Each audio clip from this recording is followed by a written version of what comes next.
Good morning all friend, কেমন আছো? আমি এখন ঘুমিয়ে উঠলাম। তোমার দিদি ভাই অনেক আগেই উঠেছে, উঠে রান্নাবান্না সারলো। কি করেছে জানি না, তো দেখি।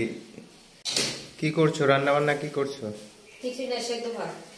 সেদ্ধ ভাত? সেদ্ধ ভাত আমার বরবটি সেদ্ধ, বরবটি সেদ্ধ করে বেটেছি।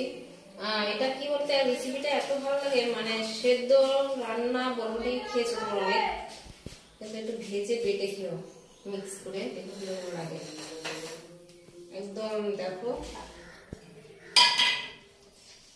দেখাচ্ছি, এই যে বেটেছি, শিলে বেটেছি, হাতে মিক্সারে না, শিলে বেটেছি। শ্বশুরমশাই আসছে, খাবে, খেতে দেবো। তা এটা রান্না করলে অতটা ভালো খায় না, ছেলেও খায় না, তো দাদা ভাই খায় না, আমার শ্বশুরমশাই পাটা ভালো খায়। আর তেমন কিছু রান্না করিনি, এখন রান্না করবো, ছেলে যাবে একটু।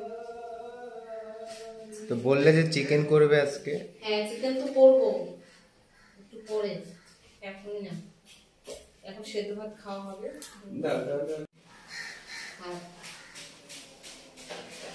শ্বশুরমশাইকে ভাত দিয়ে দিলাম, ভাত খাচ্ছে, সেদ্ধ ভাত। দুপুরবেলা আমার মেনু আছে, আজকে চিকেন করবো, ভাবছিলাম চিকেন আনবো, চিকেন এটা রান্না করবো। তাহলে ওটা হবে দুপুরবেলা। ছেলে বিছানাটা গুছিয়ে দিলাম, এটা ছেলের রুম, ও তো এখনো মানে গুছাতে পারে না, গুছিয়ে দিলাম। গুছিয়ে থালা বাসন খাবো, দুটো সেদ্ধ ভাত করেছে, খেয়ে নেবো, খেয়ে দুপুরবেলা রান্না করবো চিকেন।